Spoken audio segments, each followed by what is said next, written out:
Detroit's night air is thick with tension.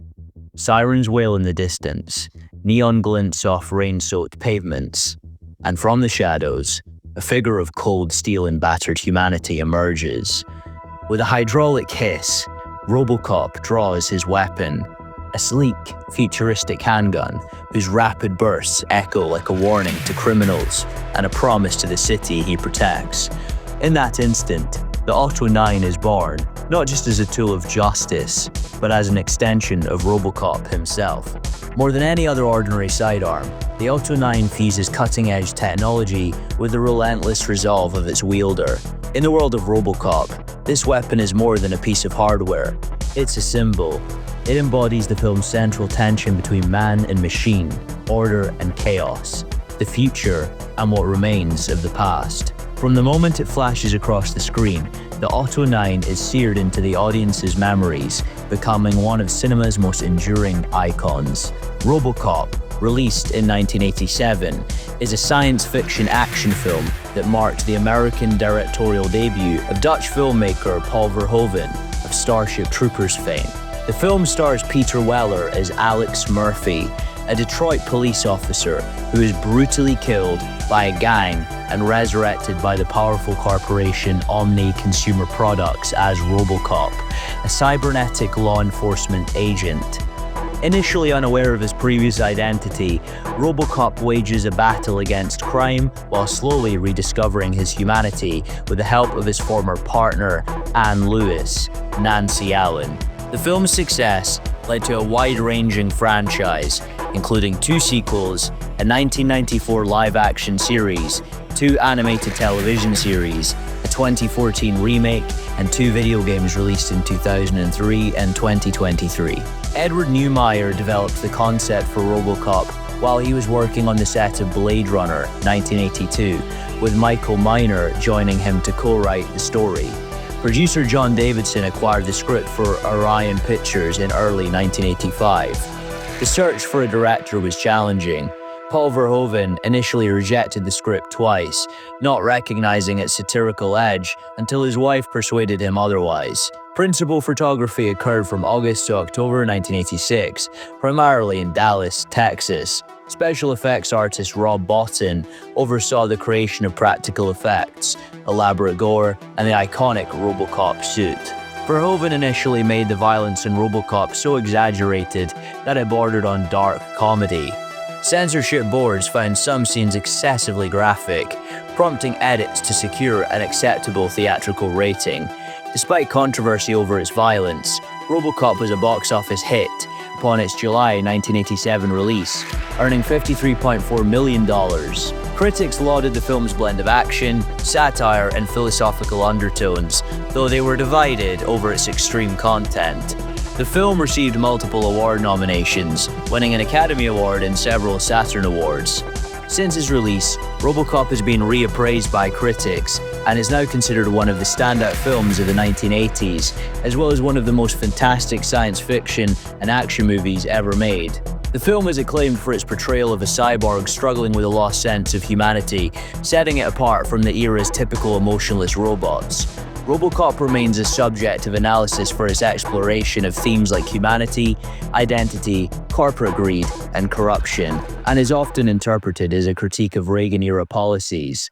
The film's enduring popularity led to a broad franchise, including the sequels Robocop 2, 1990, and Robocop 3, 1993. Children's animated series, live-action shows, video games, comic books, toys, clothes, and a 2014 remake. Few props are as instantly recognizable or as closely tied to a character as Robocop's Auto 9.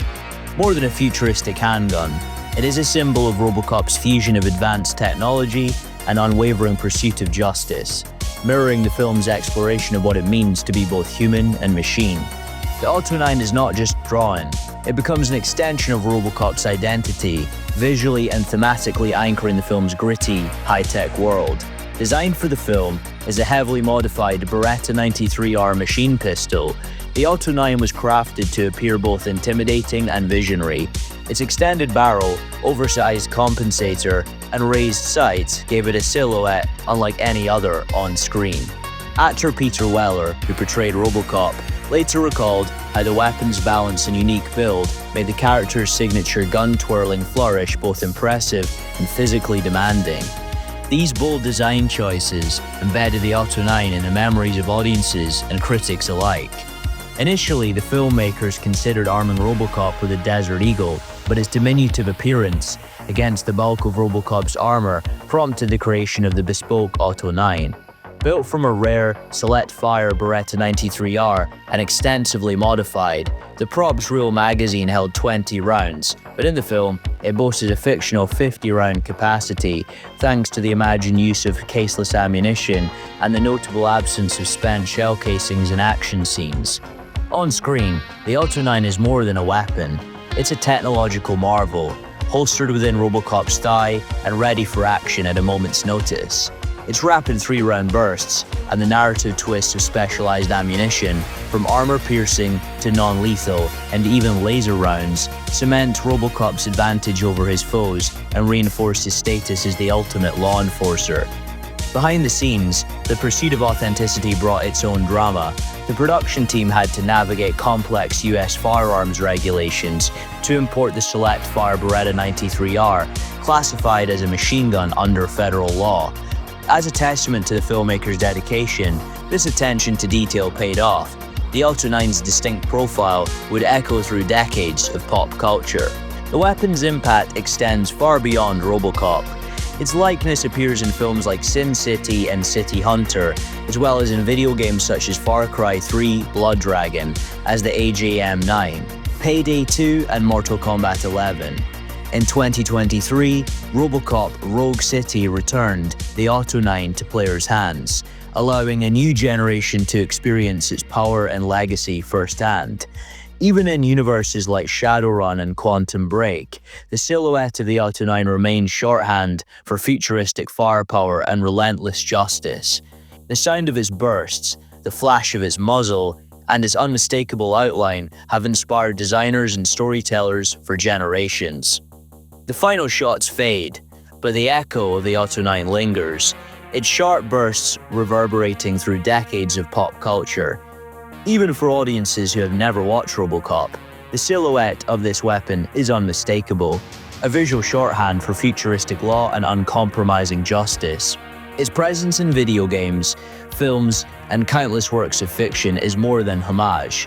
It's evidence of how a single, thoughtfully crafted prop can transcend its original story. In the end, the Auto 9 is more than a gun. It is a legacy cast in steel and imagination, the perfect fusion of narrative purposes and artistic vision. As long as stories are told of cyborg heroes in dystopian cities, the Auto 9 will be there, ready to draw, ready to fire, ready to remind us that legends are forged not only in the heat of battle, but in the details that capture our imagination. In the midnight alleys of Mega City 1, a judge's word is law, and the lawgiver, gripped tight in a gloved hand, is the final sentence. Born from the pages of 2000 AD in 1977, Judge Dredd, crafted by John Wagner and Carlos Ezquerra, quickly became the face of absolute justice in a city forever on the brink. His lawgiver sidearm, sleek, deadly, and impossibly bright, evolved into a legend of its own, a symbol of authority and a warning to all who would challenge order. Across comics, films, and games, the Lawgiver's story has evolved in tandem with Dredd's, each incarnation reflecting the hopes and fears of its era. On screen, Dredd's journey twisted through two major films. The 1995 Sylvester Stallone adaptation exploded with bombast, Mega City 1 gleaming, Dredd towering as a force of nature, the Lawgiver bristling with futuristic options. However, this film drew controversy among devoted fans for showing Dredd's face and delving into his backstory, two elements that the comics famously avoid. Dredd's face is never revealed, and his origins remain deliberately mysterious. Years later, Carl Urban's grittier 2012 reboot plunged viewers into the city's underbelly, restoring the character's enigmatic presence by keeping his helmet on and his history in the shadows. Even in the opening moments, when Dredd is seen putting on his helmet, the camera keeps his face obscured in shadow. a deliberate choice to honor the comic's tradition and maintain his mythic anonymity. Here, the Lawgiver wasn't just a prop, it was a lifeline, a puzzle box of voice commands, digital readouts, and DNA-coded loyalty. In both visions, the weapon became more than a gun. It was the boundary between order and chaos, a technological myth that captured imaginations. The Lawgiver's mythos bled into other worlds. Two major video games put players directly in Dredd's boots and the Lawgiver in their hands. 1995's Judge Dredd for the Super Nintendo and Mega Drive/Genesis, and 2003's Judge Dredd vs. Death for PC and consoles.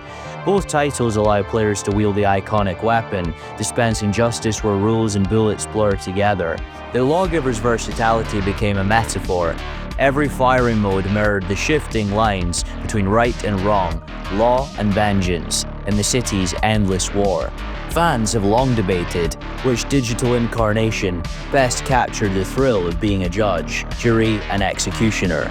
For many, nothing rivals that first moment when the Lawgiver's bark echoes through pixelated streets, or when a voice command unleashes a hail of justice.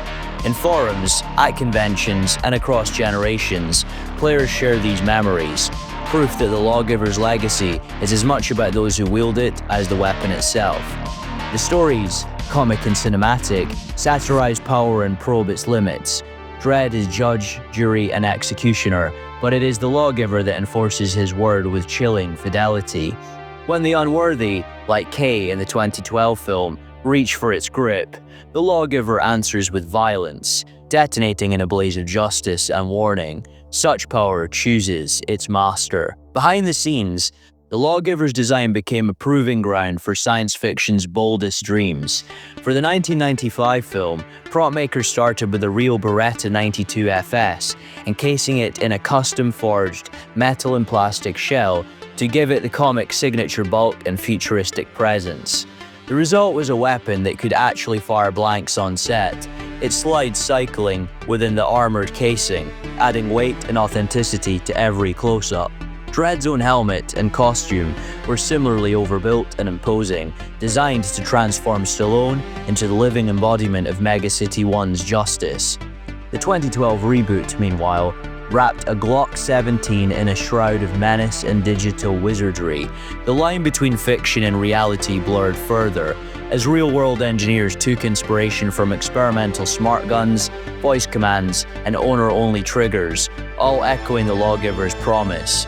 Judge Dredd and his Lawgiver endure as cautionary figures, fascinating, unyielding, and forever relevant. Their legacy is a thread that runs through decades of storytelling and debate, forcing us to confront what we're willing to sacrifice for order, and just how thin the line is between safety and tyranny.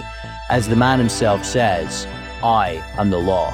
Throughout the Judge Dredd universe, the Lawgiver emerges as a symbol of justice and authority, an iconic weapon that evolves alongside the judges themselves. Its story begins in the comics, where it is first introduced as the indispensable sidearm of the judges, and continues through various film adaptations, each reimagining its capabilities and significance.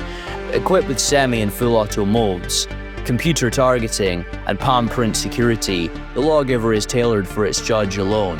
In the midnight alleys of Mega City 1, a judge's word is law, and the Lawgiver, gripped tight in a gloved hand, is the final sentence. The evolution of this weapon is a story of adaptation and survival, each chapter shaped by new threats lurking in the city's shadows. In the earliest days, as glimpsed in the Origins storyline, Lawgiver models were shrouded in mystery, capable of firing standard and armor-piercing rounds, whose secrets were passed in hushed tones among the judges who survived those brutal first years. But as the judges' enemies grew more cunning, the Lawgiver's defenses became ever more formidable. The city's underworld whispered about the weapon that would incinerate the hand of anyone who dared to steal it, a fiery warning written in blood and smoke.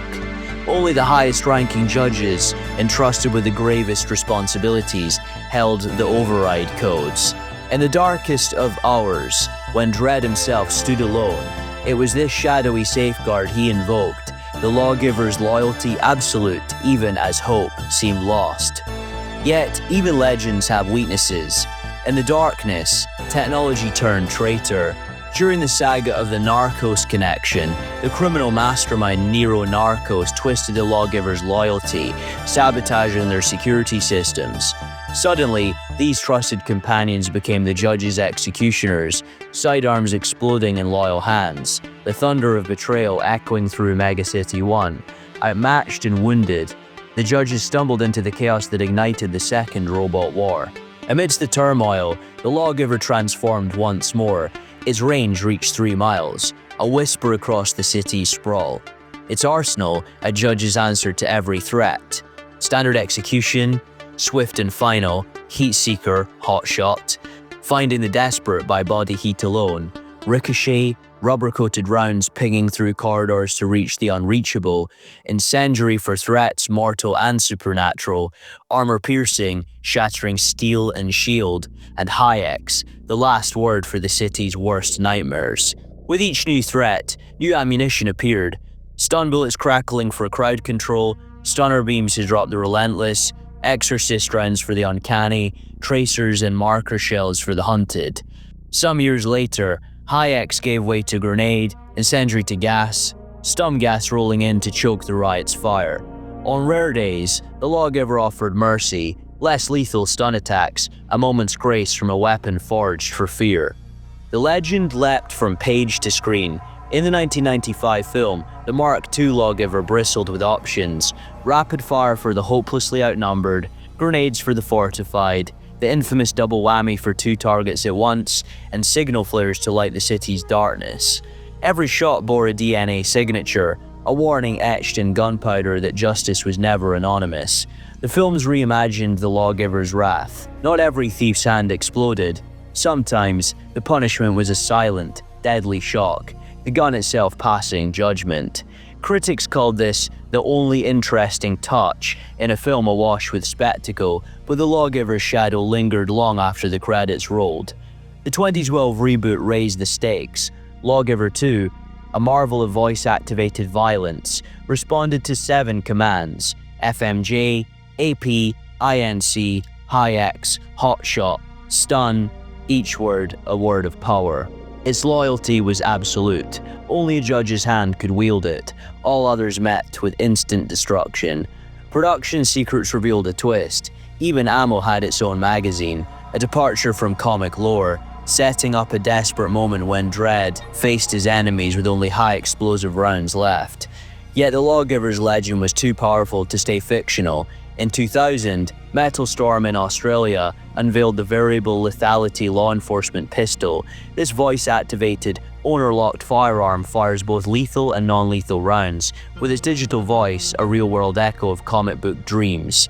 Science fiction bled into reality, imagination and possibility, blurring at the trigger's edge. Through every incarnation, in ink, on film, and in the laboratories of the real world, the Lawgiver remained the judge's most trusted ally and their final warning. Its story is the thread that binds Judge Dredd's legend, a symbol of justice that adapts, endures, and forever waits for the next hand, the following verdict, in the neon-lit shadows of Mega City 1. In the hands of a judge, the Lawgiver is more than a weapon. It's the thin line between chaos and order, and its story is far from over. The M41A pulse rifle and M56 smart gun, first seen in Aliens, 1986, quickly became sci-fi icons. More than props, they set the standard for future military tech on screen, blending real gun mechanics with bold, futuristic style. Their influence runs through decades of pop culture, shaping everything from games to action figures. Building on their visual impact, the M41A and smart gun became instant symbols of colonial marine bravado and heavy firepower, rewriting the rules for sci-fi arsenals with their realism and grit. Signature features like the pulse rifle's ammo counter and the smart gun's Steadicam rig became visual shorthand for futuristic weaponry. Replicas, toys, and games have kept the Alien legacy alive for generations, with the smart gun's unique design inspiring countless creators. The distinctiveness of the smart gun is even more evident when considering its real-world roots. Originally envisioned as a laser, the smart gun evolved into a modified MG42 with motorcycle and Steadicam components, a real-world toughness and sci-fi flair. Its unique look continues to inspire filmmakers and designers, with Vasquez's smart gun achieving cult status as a legendary unlock in games and collectibles. Behind the scenes, the creative prop work, its most distinctive feature was an underbarrel 30mm grenade launcher, gave Marines a versatile solution for any threat. Its digital ammo readout and iconic silhouette became hallmarks of the franchise, most memorably when Ellen Ripley taped it to an M240 flamethrower in the film's cinematic rescue scene. In parallel, crafting the pulse rifle's prop was an inventive feat, combining the M41A M56 Thompson submachine gun, a cut-down Remington 870 shotgun, and a Franchi Spas 12 handguard into a functional, futuristic weapon. Most props lacked a working shotgun, except for the prized Hero rifle. Finished in brown best paint that appeared olive green on camera, only the Hero prop survived production and returned in Alien 3. Further distinguishing the smart gun, PFC J. Vasquez and Private M. Drake's formidable weapons were each unique, Drake's with anodized accents, Vasquez's with a comfortable fit. The head-mounted sight, inspired by Apache helicopter helmets, gave operators a high-tech advantage. A memorable detail, Vasquez clearing her weapon by removing a battery module made from a toy pop gun, showcases the prop team's ingenuity and adds authenticity to the film's universe. Turning to the lore behind these weapons, the M41A pulse rifle was designed for colonial marines facing the galaxy's worst. Engineered by Armat Battlefield Systems, it became the go-to weapon for Marines, Army troops, and even Weyland-Yutani security. Its roots trace back to Jonathan LaForce, a retired Marine who built the prototype in his workshop. In 2171, after besting major competitors, his design became the M41A. Early M41As had problems. Bad ammunition led to deadly malfunctions, prompting quick fixes such as improved cooling and tougher materials. The final rifle was lightweight, radiation-hardened, and capable of firing in bursts or in full automatic mode. Marines loaded 95 rounds, although the magazine held 99, to ensure reliability. Its electronic action, powered by a battery and manual charging handle, made it both high-tech and practical. To complete its technical achievements, the underbarrel U1 grenade launcher made the M41A deadly in close quarters combat. Later models let Marines swap attachments as needed. Features like a sight groove, an adjustable rear sight, an optical ×3 scope, and a spring-loaded stock made it adaptable. The LCD ammo counter, sometimes taped over, and a battery lasting 10,000 rounds added to its futuristic feel. The M41A E2 version replaced the launcher with a longer barrel and a 300-round magazine, transforming it into a support weapon. Newer pulse rifles became more modular. Compact models replaced the grenade launcher, offering lighter weight and improved range. Squad support versions fired heavier, armor-piercing rounds. Optical and reliability upgrades kept the M41A line ahead of the curve. The M41A's creation story is as rich as its screen legacy. Conceived by James Cameron, initial sketches fused modern military gear with a futuristic vision. Simon Atherton and Bapty & Co. realized this by using an M1A1 Thompson, a cut-down Remington 870, and a Franchi Spas 12 handguard, all encased in crafted shells. The special effects team's working LED ammo counter was the finishing touch, making the weapon iconic for colonial Marines. The pulse rifle's final appearance mixed creativity and practicality. The design first called for a Heckler & Koch MP5A3, but the M1A1 Thompson's dramatic muzzle flash was better for filming. Props were built for specific uses. Only one Hero rifle had working mechanisms, others used dummy parts for safety. Fiberglass and rubber rifles made stunt work safer and cheaper. Live firing props were tightly managed by armorers. Pulse rifle color sparked fan debate. Although painted in Humbrol 170 brown bass, the film lights made it look olive green, and this shade carried over into merchandise, except in Alien 3, where rifles appear black. After filming, most firing props were dismantled, except the Hero rifle, which returned in Alien 3. For that film, new plastic black props appeared and the hero was repainted black. Only the original hero could fire blanks. Alien 3 pulse rifles emitted the iconic LED ammo counter, likely due to the hero prop shroud design. At London's Alien War, Bapty & Co. built aluminium replicas with strobes and sound instead of originals. These informed the Colonial Marines technical manual. The Alpha pulse rifle, a non-working display piece with 8 vent holes and a right side counter, stands out and has been restored over the years. The Delta pulse rifle, called the prop store or jewel unit, was the main live-fire weapon. Uniquely, it combined a functioning Thompson and Remington 870. Its extended launcher barrel and missing right side counter set it apart.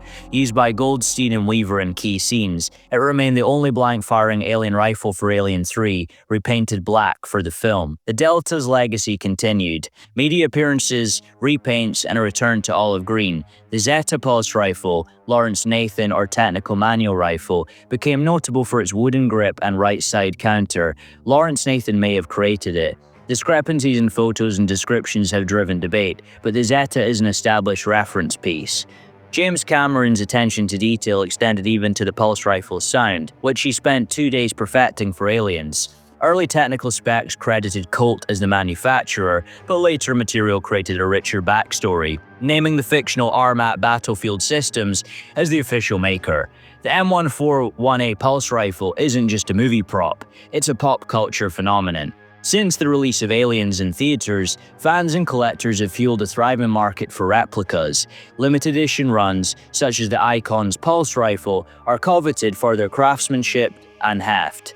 At the same time, airsoft and conversion kits, some featuring functional LCD counters, allow fans to wield a slice of sci-fi history. The sheer variety and demand for these models underscore how deeply the M41A has embedded itself in the collective imagination. It's not just about owning a replica, it's about holding a piece of cinematic legend. On screen, the M41A's bursts and grenades define the Colonial Marines fight. In video games, players get to wield their own versions, whether classic or updated. Over the years, the M41A pulse rifle and M56 smart gun have become mainstays in Alien franchise games, letting fans experience the thrill of Colonial Marines' firepower firsthand. These iconic weapons are featured in the Alien vs Predator series, where the Marine class relies on the pulse rifle and smart gun for survival. In Aliens, Colonial Marines, both guns play a central role in the campaign and multiplayer modes. In Aliens Fireteam Elite, they return as fan-favorite choices.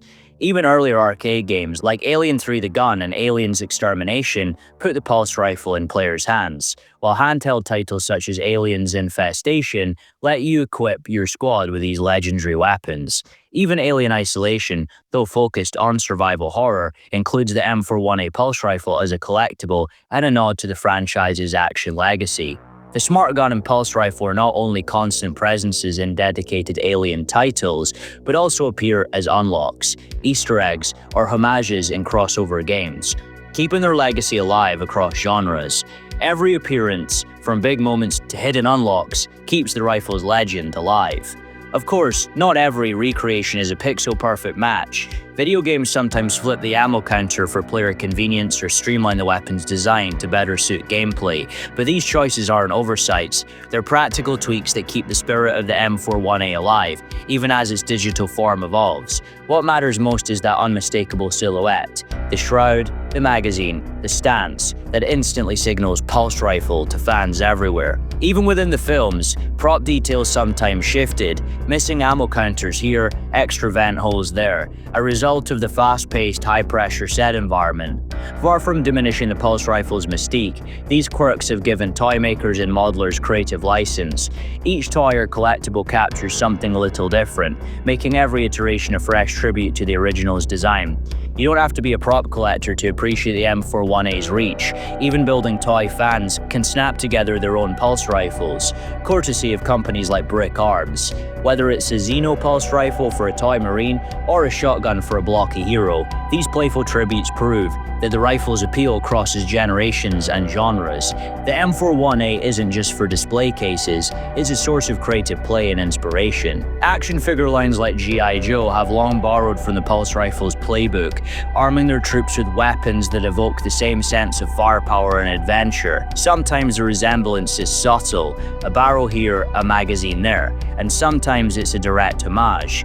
Either way, kids and collectors alike get to imagine their favorite heroes facing down alien threats, pulse rifle in hand. Specialty retailers like MarauderInc.com have joined the fun, offering pulse rifle-inspired accessories in every imaginable color and finish. Limited edition models, cleverly painted, and companion flamethrowers let fans assemble their own custom arsenals. For many, building a miniature armory is as much about storytelling and nostalgia as it is about collecting. The M41A's look is sci-fi shorthand, popping up in Ready Player One, The Simpsons, or on a Terminator screen, and fans instantly know it. Every cameo is a nod to the rifle's place in the Pop Culture Hall of Fame. The pulse rifle's legacy even sneaks into the most surprising corners of pop culture. A Ben 10 gun rack, a blink and you miss it cameo in Love, Death and Robots, or a futuristic blaster in Command & Conquer, the M41A's DNA is everywhere. Sometimes it's a direct visual match, other times it's the spirit of the design. Burst fire, caseless ammo, hefty magazines. That lives on. For fans, each new sighting is a small thrill, proof that the rifle's legend continues to grow. Even when game designers put their own spin on the weapon, like the M41A Grendel 12.7 in SAS Zombie Assault 3, or reskin rifles in Starbound and Saints Row 4, the homage is clear. Whether you're blasting aliens on a pixelated spaceship or outfitting a squad in StarCraft, the unmistakable lines and features of the pulse rifle shine through. These digital tributes keep the legend alive, ensuring that every new generation of players gets to experience the thrill of wielding sci-fi's most iconic firearm. The M41A's legacy isn't just about firepower, it's about how inventive design and pop culture magic can inspire generations. Its blend of real mechanics and sci-fi imagination set the standard for future movie arsenals. Decades later, the M41A still inspires films, games, and collectibles. Fans and creators keep coming back to it, a symbol of sci-fi ingenuity and great storytelling. The M41A is more than a weapon, it's an icon, a product of brilliant collaboration and creativity, and a beacon for the future of sci-fi design. Los Angeles, 2019. The city glows with neon, rain slicks every street, and danger lurks in the shadows. Amid this dystopian landscape, Rick Deckard, a weary ex-cop, is pulled back into the fold to hunt down rogue replicants, bioengineered humans who have defied their off-world ban. They risk everything to return to Earth. In Ridley Scott's 1982 classic, Blade Runner, Harrison Ford's Deckard walks a razor-thin line between hunter and hunted. His world is forever changed by the replicants he is ordered to retire. Decades later, Ford would reprise this haunted role in Blade Runner 2049. The mystery of what it means to be human only deepens. Adapted from Philip K. Dick's visionary novel, Blade Runner plunges viewers into a future Los Angeles dominated by the Tyrell Corporation's replicants. These are products of advanced bioengineering, raised to serve off-world. As the story unfolds, the focus tightens on Roy Batty and his band of fugitive replicants who crash back to Earth. Deckard must decide if he's chasing machines or souls. The lines blur. Every pursuit brings him closer to the heart of what makes someone truly alive. As the narrative unfolded, its impact extended beyond the screen. Blade Runner's legacy wasn't forged overnight. Audiences and critics initially clashed over its slow-burning storytelling and heady visuals. Time has transformed the film into a cult phenomenon. Vangelis's haunting score, the decaying grandeur of its production design, and its status as a neo-noir touchstone would ripple across decades of science fiction.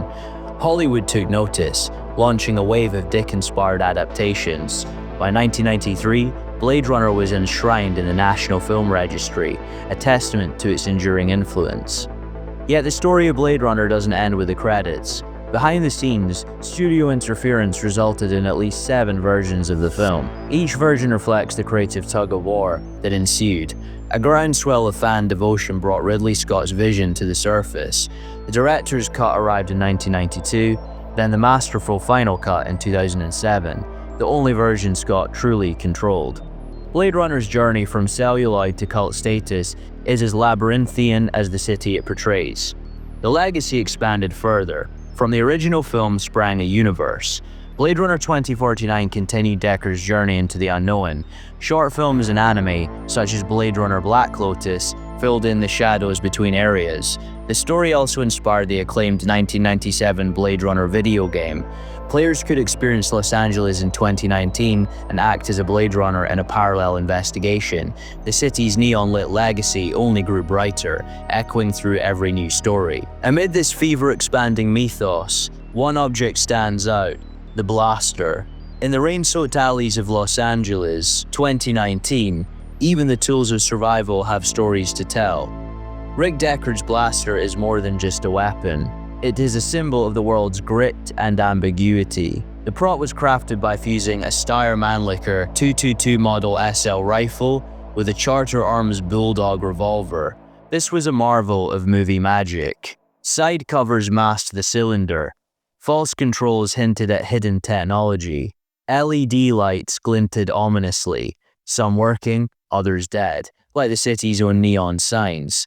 This blaster was never just a gun. Its legend grew with every story told. Its presence is inseparable from the city's atmosphere.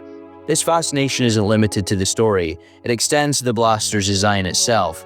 Unlike the gleaming sidearms of earlier science fiction, Deckard's blaster is all grit and function. It is a weapon born of a decaying world. It's a purposeful departure from the polished phasers and lasers of other universes. This design invites fascination. Fans dubbed it the PKD, a nod to Philip K. Dick himself, whose initials it quietly bears. The PKD blaster broke with sci-fi tradition. Gone were the days of implausible ray guns. In their place stood a weapon that felt tangible and real. The name is a tribute to Philip K. Dick, signaling a new era for cinematic weaponry. Now, future tech felt both alien and alarmingly real.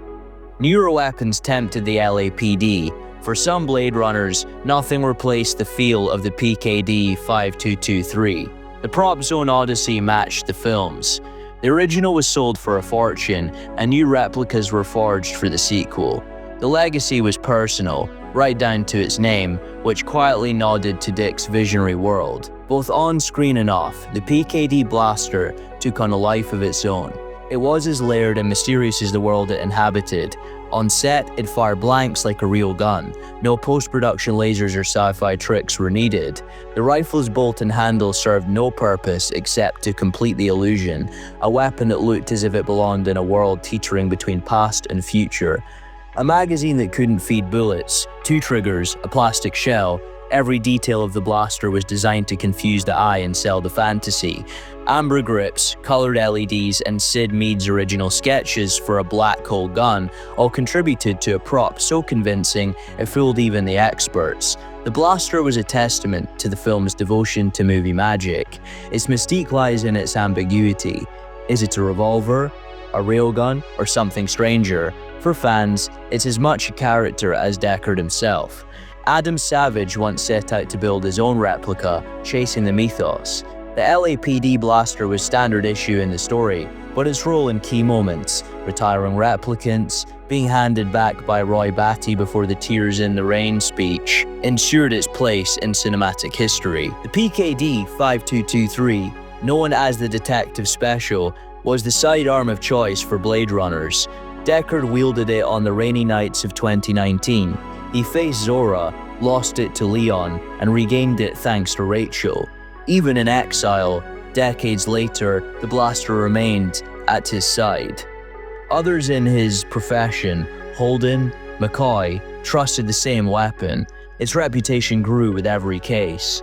Even as new models came and went, the PKD 5223 endured. And so, as neon reflections shimmer on rain-slicked streets and the echoes of Vangelis' score drift through a city of endless night, Blade Runner's legacy endures. It is part myth, part machinery, all mystery.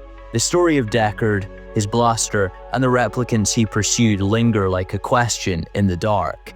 In the end, what does it mean to be human in a world built on shadows? Music pounds, lights strobe, and a haze hangs in the air. There's an edge to the room, a feeling that things could flip in an instant. From the shadows, Blade steps out, coat trailing, eyes scanning, every muscle alert. When he draws his gun, the atmosphere stops. It isn't just another weapon, it's a statement. For a heartbeat, everyone senses the night is about to change. Blade's gun looks like pure movie magic. Style first, but there's substance underneath. His weapon of choice, the Ingram Mach 11, a real submachine gun Hollywood modified for maximum impact. Once you know it's genuine, each muzzle flash and reload hits differently. What was once obscure gun trivia has now become a pop culture icon, both on and off screen. The Mach 11 began life at Gordon Ingram's workbench in the 1970s. Ingram wanted the smaller Mach 10, compact, reliable, easy to hide. After plenty of trial and error, he landed on the Mach 11, a steel-bodied submachine gun firing .380 ACP, a pistol cartridge, not especially powerful, but fast at close range. It was made for those who needed firepower they could tuck under a jacket. However, the Mach 11's reputation stems from its shooting capabilities. Its open bolt design, the bolt stays open until you pull the trigger, making firing quick but less precise, unleashes up to 1,200 rounds a minute, an entire magazine gone in seconds. Even experts wrestle with the recoil. That wildness is why it pops on screen. Unpredictable, a handful in real life and in movies. With its compact, threaded barrel, often fitted with a silencer, the Mach 11 resembles a prop from a spy film. The military, though, found it impractical due to its difficult handling. Instead, the Mach 11 became favored by private security, collectors, and especially Hollywood. Its legacy was forged on screen more than in combat.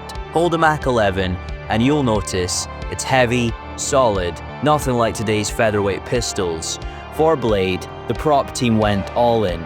Custom muzzle device, stabilizer, details that made it unforgettable on screen. Whether those tweaks made it easier to handle or just looked cool, the Mach 11 became an integral part of Blade's identity, focused, intimidating, and unmistakable. And when the action erupts, Blade starts with short, controlled bursts. He knows the limitations, but as chaos takes over, realism fades and spectacle reigns. That's the point. The gun isn't just a tool, it's a character. Each scene is about swagger, not a shooting lesson.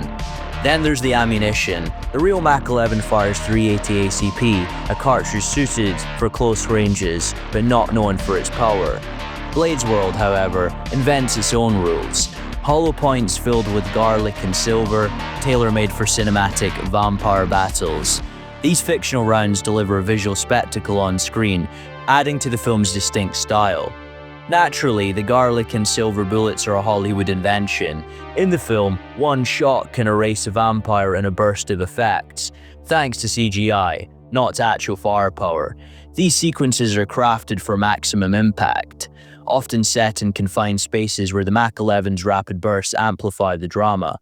At times, realism gives way to spectacle as Blade delivers impossible shots or bullets conveniently miss bystanders. It's all part of the movie's stylized vision. This blend of comic book flair and gritty details sets Blade's Mach 11 apart. The gunfights may push the boundaries of realism, but they leave a lasting impression. For audiences, style and energy matter more than technical accuracy. Blade joins a roster of characters, alongside those wielding the Uzi and MP5, who helped the Mach 11 become a pop culture symbol. Take Death Wish 4, where Charles Bronson's Paul Kersey brandishes the Mach 11, embedding it in the film's gritty 1980s backdrop. Think payphones and muscle cars. In his hands, the Mach 11 becomes a visual statement, not just a tool. The film helped establish the gun's on-screen legacy, and as years passed, the Mach 11 evolved with new designs and features. By the time of Blade's era, it had developed its own cinematic mythology. In Total Recall, Michael Ironside's character wields the Mach 11, making it central to the film's set pieces. Once Upon a Time in Mexico takes spectacle even further, with Antonio Banderas and Salma Hayek in choreographed shootouts, guitar splintering, and bullets flying. Ultraviolet features Mila Jovovich dual-wielding Mach 11s, blending gunplay with swordplay in a comic book flourish. Here, realism fades, spectacle takes precedence. Even in modern films like 999, the Mach 11 remains a popular choice for memorable action scenes. In Blade 1998, the Mach 11 is Blade's go-to weapon during nightclub raids and vampire hideouts. It's rapid-fire, clearing rooms in seconds, especially when paired with silver or UV-enhanced ammo. In Blade 2, 2002, the Mach 11 returns, wielded by both Blade and the Blood Pack.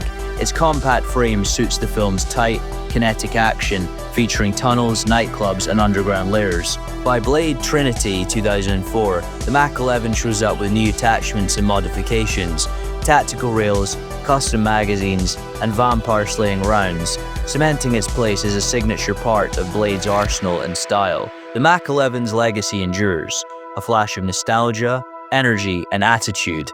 On screen, it's more than a gun, it's a symbol. When that silhouette appears, you know something memorable is about to happen, a promise that chaos is coming, and for a moment, even Blade himself seems to welcome the storm.